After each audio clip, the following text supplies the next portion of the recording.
ta ơi ta ơi ta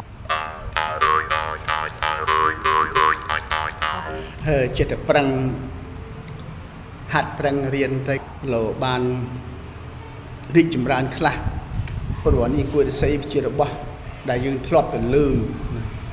ព្រោះខ្ញុំធ្លាប់ឃើញខ្លះរូបភាពពីក្មេងតាំងពីអាយុ14ឆ្នាំឆ្នាំ1967 64 65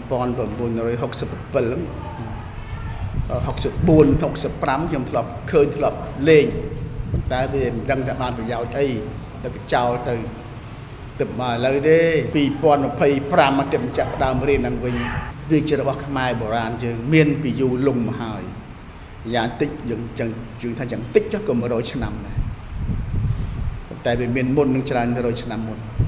ចឹងខំអត់កោះកាយសាររើឡើងវិញថែរក្សាទៅឲ្យផ្សព្វផ្សាយទៅល្អខ្លះមិនល្អខ្លះត្រូវខ្លះមិនត្រូវខ្លះឲ្យប្រជាជនខ្មែរបានស្គាល់ដឹងថានេះរបស់ខ្លួនឯង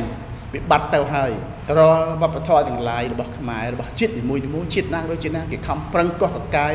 សាររើរបស់បុរាណគេយកមករក្សាទុកយកមកច្នៃប្រឌិតអភិរក្សអភិវឌ្ឍ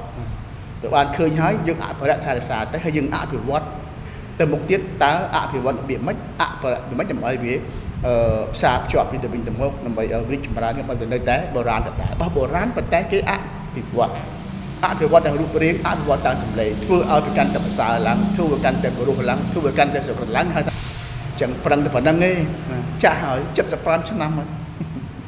បើថាជាប្រយោជន៍វាមិនយកទៅអីទេប៉ុណ្ណេះហើយសរសៃមួយប្រទេសប៉ុន្តែចាស់បុរាណយកសរសៃមួយប្រទេសមកច្នៃធ្វើជាឧបករណ៍ភ្លេងសម្រាប់បម្រើអារម្មណ៍បម្រើជីវិតរបស់គាត់បានចុះយើងធ្វើបានអីឥឡូវនេះខែនេះបញ្យលរបស់គេមកប្រើហ្នឹងធ្វើបានអី